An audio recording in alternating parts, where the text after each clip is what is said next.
Welcome to second video in the series. In this video we will understand the diet, how much food to eat, what kind of food has which effect in the body. There are some self-learned sections. I encourage you to learn those. So let's get started.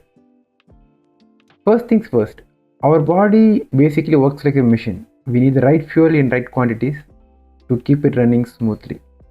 In terms of weight management, we can't ignore the first law of thermodynamics, that is, energy can neither be created nor be destroyed. As per that, excess weight in the body has to be converted to another form, which essentially is sweat and carbon dioxide. That's the only way to lose weight, no other shortcut. Each food has its own energy. We measure those in terms of calories. Same way, when we do some activity, we spend our energy, that is also measured in calories. When the total food intake's calorie is less than the calories spent by our body, it results in weight loss. It's called caloric deficit or negative energy balance. The food has two types of nutrients, macro and micro, each playing its own role in the body. Let's see one by one. Macros include the nutrients in the food like proteins, carbs and fats. We measure those in grams, like how much protein is there in egg, how much fat is there in avocado, how much carb is there in white rice or brown rice. Each macro has a role in our body. Let's start with protein. 1 gram of protein has 4 calories. When you say 1 gram of protein, it doesn't mean 1 gram of chicken or 1 gram of egg. Example, 100 grams of chicken breast has 21 grams of protein. 1 full egg has 6 grams of protein. So based on each food, the protein quantity varies. Same way for other macros as well. Protein is the important food for muscle building. We'll see how muscle building works in the next video, but it's an important macro. Eating macro will keep you full. Compare the time when you have eaten a bowl full of rice and some chicken. Which one made you feel full? It's obviously going to be chicken. That's because chicken has, or generally protein has, high thermogenic effect. Means that your body has to spend more energy to digest that protein. What makes protein special in muscle building? It's the amino acid in it. It is the building block of protein. There are 20 amino acids, out of which 11 are non-essential, 9 are essential. Essential means that your body can't produce those. You need to take them via diet. Among those 9 essential amino acids, leucine plays a major role in repairing and building muscle. Let's see about difference of protein in veg and non-veg sources. Let's start with amino acid profile. A protein source is said to be complete only if it has all the 9 amino acid profiles. Non-veg sources, they'll have all the amino acids, but the veg sources, they won't have all the 9. For example, when you take dal, it will miss methionine. So you have to compensate that with roti. You have to take roti and dal together to get all the 9 amino acids. So when you're taking veg-based protein sources, you should be careful to make sure that you take all the 9 essential amino acids. Second one is bioavailability. It is your body's capability to absorb that protein. Let's say that I'm eating 100 grams of chicken breast. My body will be able to absorb all the 21 grams of protein. Meanwhile, if I eat 100 grams of rajma, though it has 22 grams of protein, my body won't be able to absorb all those 22 grams. Instead, it will be able to absorb only 15 to 16 grams of protein. Third one being fibers. Non-veg sources, generally they won't have fibers. They'll have fats, because in meat it will have both protein and fat. Generally veg sources will have both carbs and fibers, making it better for digestion. When you take non-veg protein source, you need to include fiber separately to make the digestion better. Now let's see the veg protein sources. These are all the list of veg protein sources. It shows how much of protein you will get when you cook 100 grams of the raw weight of the food.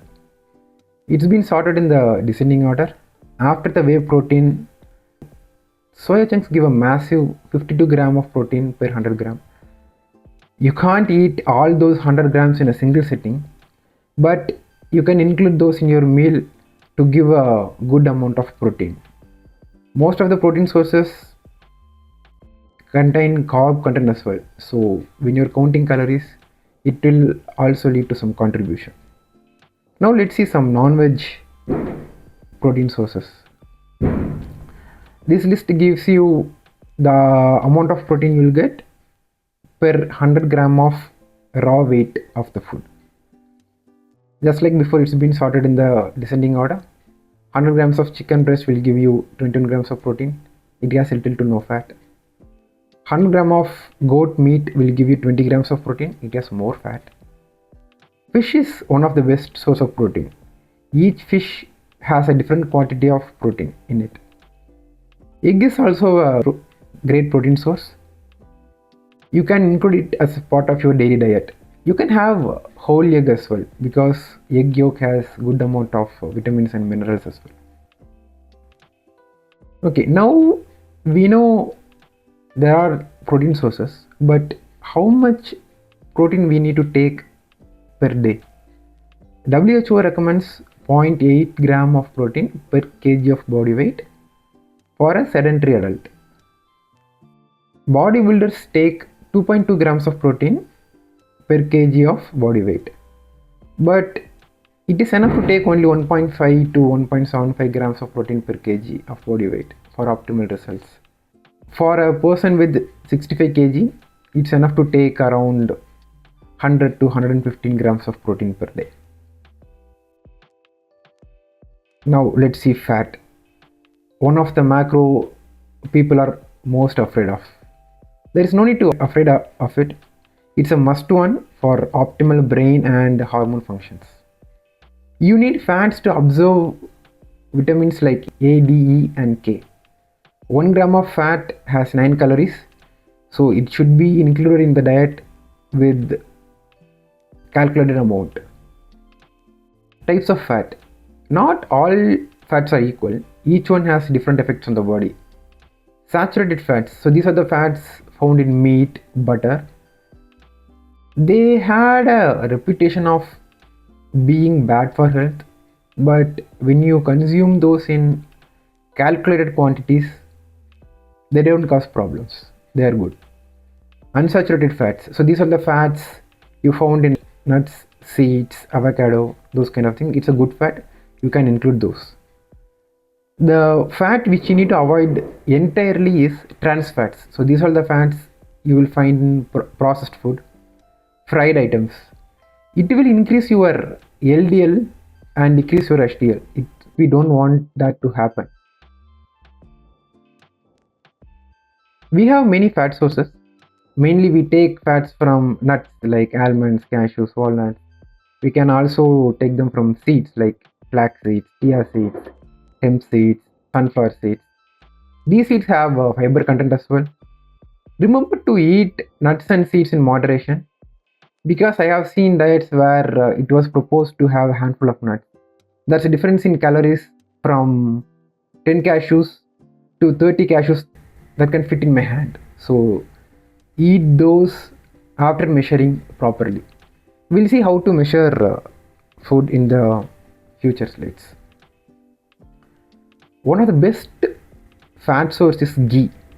It's ideal for cooking and frying at high temperature. It's the best fat source you can include daily in your diet. Yeah, I like to eat it with dal. I like to fry it with chicken, those kind of things. So you can try those. So where else we can find the fats? So we can find fats in full fat dairy products like cheese, full fat milk. When cooking food with oil, don't go for refined oils. Go for locally sourced cold pressed oil. I go for cold pressed sesame oil or cold pressed coconut oil. I don't go for foods which are fried in refined oils or which are deep fried. Generally, olive oil is good for health, but I'm not sure of its authenticity in India, given that I can find so many olive oil bottles in all the supermarkets. So I'm afraid of those. So what are the healthy ways of cooking foods with oil? You can do air frying. Air fry is a go-to for me when I cook fish or chicken. I just apply a tablespoon of oil over the chicken or fish. Go for the air frying. We can go for grilling. We can go for steaming, or if you want to add some masala or some kind of vegetables, you can go for sauteing. You can pour measured oil, like you can add 1 or 2 tablespoons of oil. Go for sauteing. These cooking methods will conserve the food's nutrients, so don't go for deep frying. Now let's see carbs. It's the go-to source of energy for our body. It's available in sources like rices, roti, oats, quinoa, those kind of food. Once you eat carbs, your body converts the carbs to glucose for energy. Unused glucose are stored in muscle and liver as glycogen, so that we can reuse it later. The glycogen which are available in excess quantity, they are stored as fat in our body, so that our body can make use of fat as energy source in case our body is deprived of energy. 1 gram of carb has 4 calories of energy. So 1 gram of protein has 4 calories, 1 gram of fat has 9 calories, 1 gram of carbs has 4 calories. There are different types of carbs: simple carbs and complex carbs. Simple carbs mean they quickly break down for energy. It will cause quick rise and fall of sugar in the blood.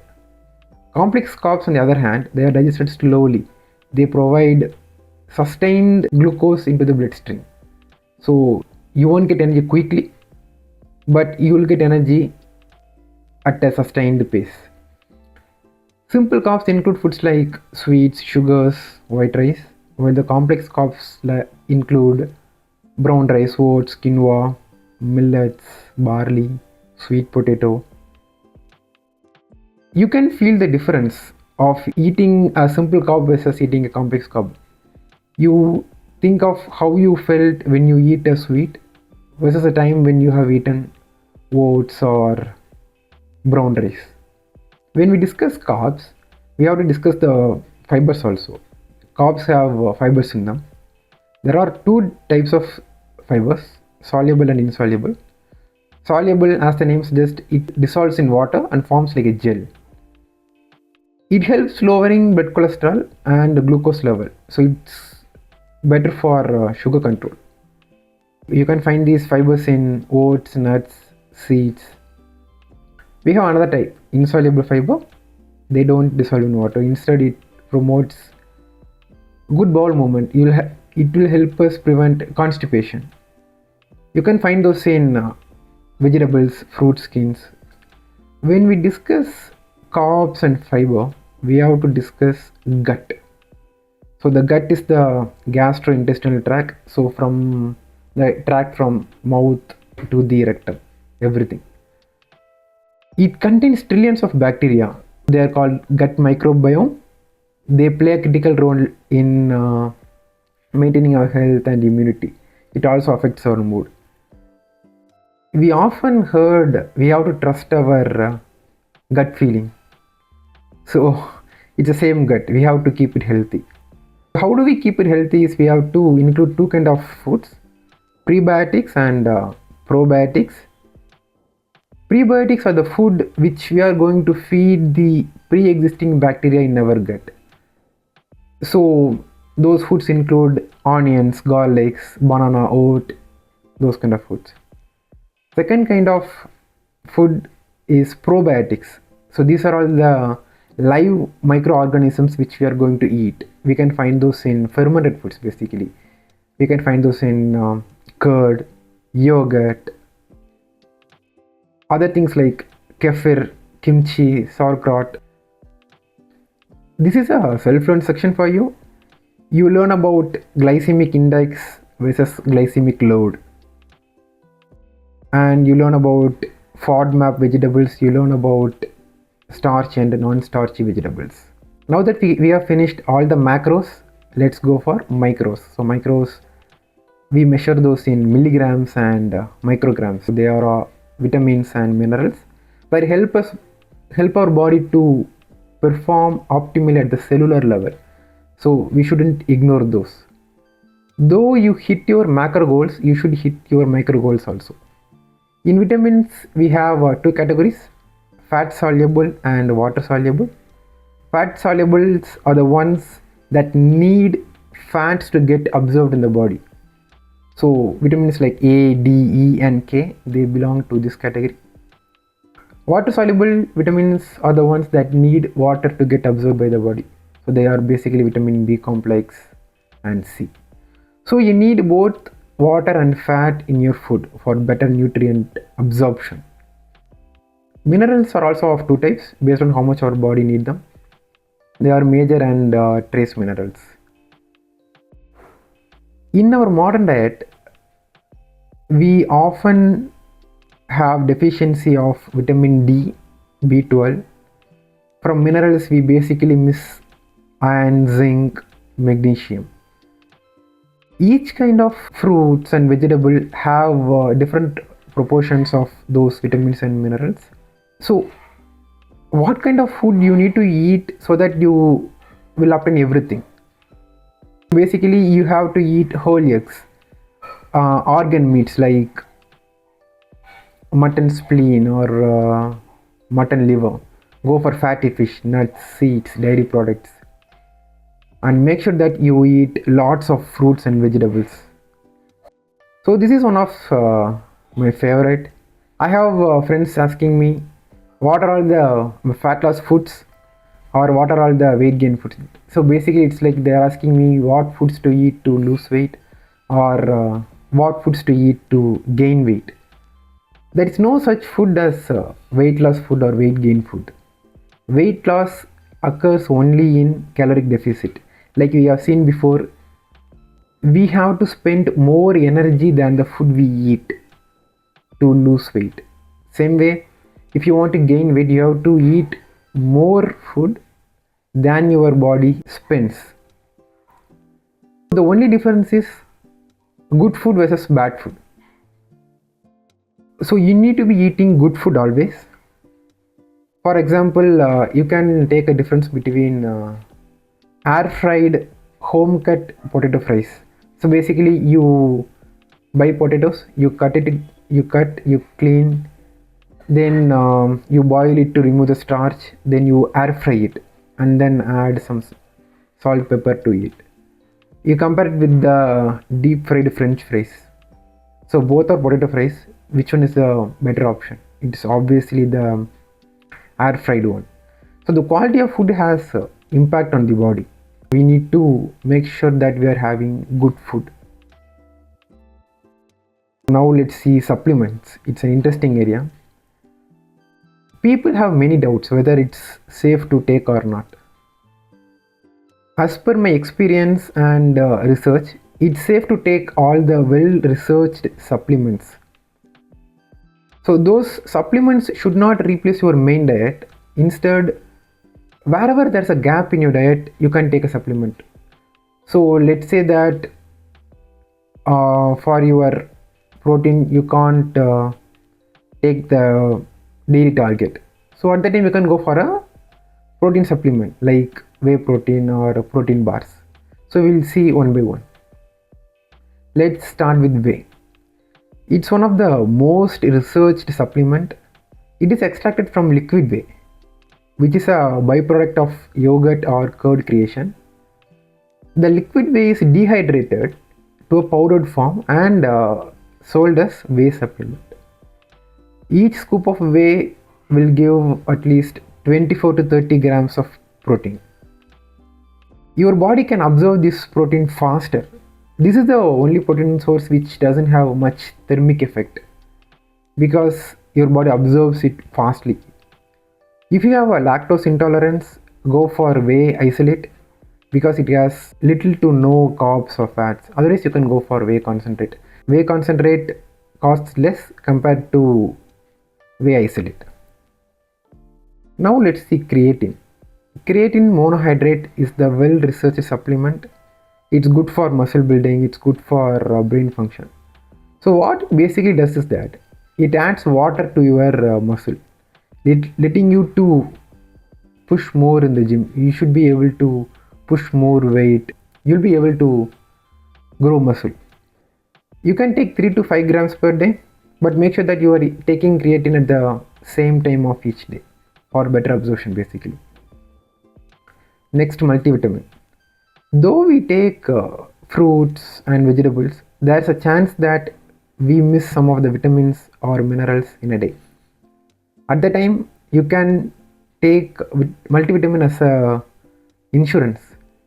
So when can you take multivitamin is that you take it along with the meal which has fat source, because you need fats to absorb vitamins A, D, E and K. Fish oil. Fish oil are basically good for brain and heart health. It's a good fat. You will get it in 300 milligrams capsules in the pharmacies. Start with 300 milligrams and then you can build up to 1 gram per day. So there are many other supplements. We have vitamin D3 to address the lack of sunlight exposure. We have magnesium glycinate. It helps in better muscle recovery, stress management, and to help with better sleep. Collagen is one of the best supplement for skin health and connective tissue health. So the last one is pre-workout. It's a caffeine based.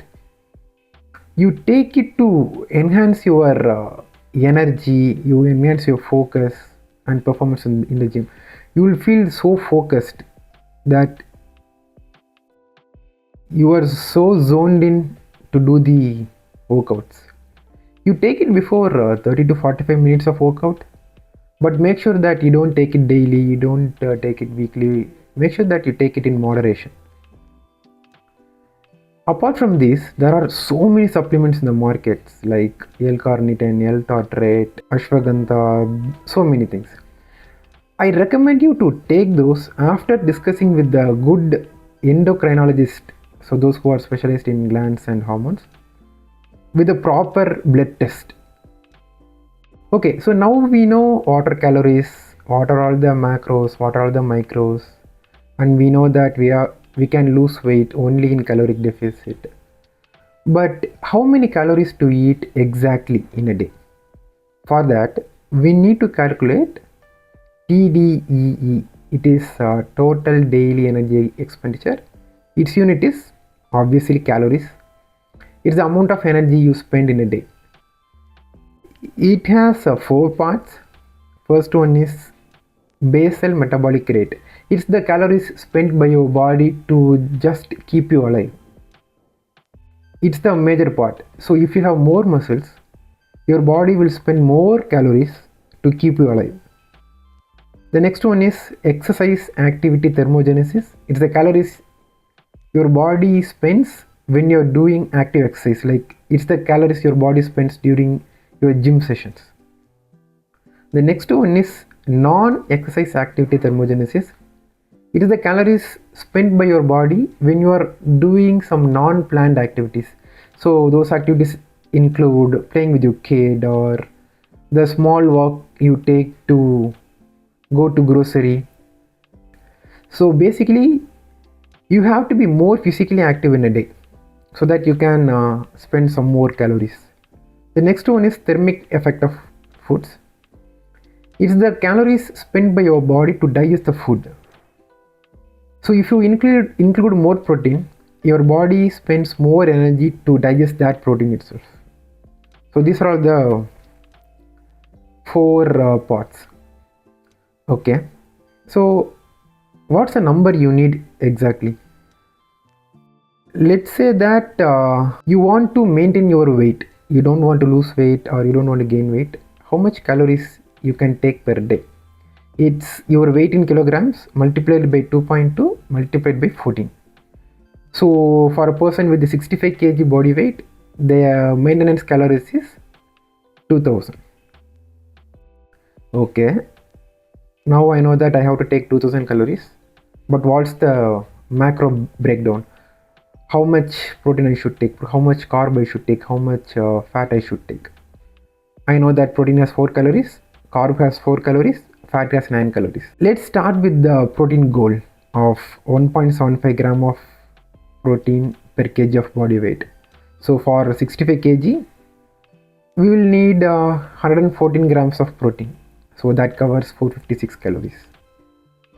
Let's say that we have a goal to take at least 30% of calories from fat, meaning I have to take 600 calories from fat. With 67 grams of fat, we can cover those 600 calories. So now we have covered protein and fat, totaling up to 1056 calories. Remaining 945 calories, we can take it from 236 grams of carbs.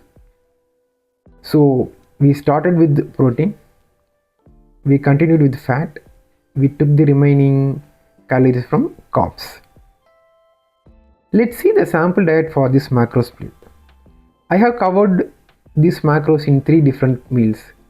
You can choose to split it as you see fit. You can choose your preferred carb sources, fat sources, protein sources to cover those 2000 calories. Okay, so now we have seen the calorie split and the sample diet also. Let's see some eating guidelines. Always give priority to protein. Try to have 1.5 to 1.75 gram of protein per kg of body weight per day. Have good healthy fats, have good amount of fibers, then go for complex carbs. Don't have in between meal snacks because your body is already digesting your meal, so don't disturb that. Always drink plenty of water. Start your day with warm water. At least drink some 400 to 500 milliliters of warm water. Start your day with that. Okay, so now we have seen how much calories we need in a day to maintain our weight. Out of those calories, we know how to do a good macro split. But how to lose weight? Okay, let's assume that a person with 90 kg, they want to lose weight. So what is their maintenance calories? It's 90 times 2.2 times 14. It's 2772 calories. We should always aim for 1 to 2% of body weight loss per month, not more than that. We are doing this because we want to achieve the weight loss in a sustained way. For 90 kg body weight, with 2% weight loss, we have to lose around 1.8 kg in 30 days. Please know that to lose 1 kg, we have to be in a deficit of 7700 calories. So to lose 1.8 kg of weight, it is 13,860 caloric deficit for 30 days. So when you divide 13,860 with 30, each day you have to be in a deficit of 462 calories. So eating 2310 calories will give the desired result. Don't aim for a faster weight loss, aim for a sustained one. Here there is a self-learned lesson for you. Why 7,700 caloric deficit leads to 1 kg of weight loss? You see the reason behind that. So these are all the YouTube channels I personally like from the diet aspect. It's not a sponsored one. If you find a good one, you can choose to follow those. Make sure that It's making sense. Okay, so now we know how much calorie we should eat to lose weight, but how do we track the food we eat? So for that, first invest in a digital food weighing scale and measuring spoons. Using this, you can log your food in apps like Healthify.me or MyFitnessPal. While logging, make sure that you are tracking it in grams or tablespoons for better accuracy. Don't track with cup of rice, or don't track with 100 ml of fat, those kind of things. Don't do those. Always make it a habit to track your food regularly. So this will give you idea of how much exact food you are eating, so that even when you are not able to track the food, you will have a eyeball guess of how much calories you are consuming. Okay, so we know how to buy good fruits and vegetables. We can look at those, but how do you buy better products from a grocery store? Like, how do you buy a good packet of noodles? We have so many brands. Which is a better one? When buying grocery items, these kind of items, don't look at the front side. Front side is entirely marketing. See the back side of the pack. That tells the truth. First, you have to observe the macros. See how much protein is there. See how much fat, added sugars, trans fat, fibers, sodium is there in the product. These images compare between instant noodles and millet noodles. See the difference in higher protein and less sodium in the millet one. Which one you will prefer? So I guess it's obviously the millet one. So after seeing that macro split, check the ingredients. Ingredients are often listed as per the decreasing order of their weight. Check the instant noodles. It has maida, palm oil, and some chemicals which we don't even know. Now see the millet one. It's mostly whole wheat and some millets. Always buy the products with the known ingredients and make sure that they don't have maltodextrin, high fructose corn syrup, or they don't have palm oil, or they don't have excess chemicals. So it will filter out most of the unwanted foods in the grocery shopping. So we believe this way of checking. So why do we believe this way? Like, that's because we have trust in FSSAI. There are chances some companies could cheat FSSAI. So at that time, what we can do is, you buy the food, you cook it, you consume the food for a week, you see how you feel, you see your change in energy, you observe how your mood changes. Then you decide whether you can have that food in your pantry or not. Meal timing. When having food, always eat in 8 to 10 hours of window, with the remaining hours to be fasting. So fasting more hours will help our body heal better. You can also aim for 24 hours fasting per week. When your body goes for fasting, it basically heals your body. Don't eat 2 to 3 hours before sleeping, because you want your body to concentrate on sleep rather than your digestion. Okay, so alcohols and cigarettes. You probably would have known the answer now. It's obviously a no, because it affects everything. It affects your muscle building process.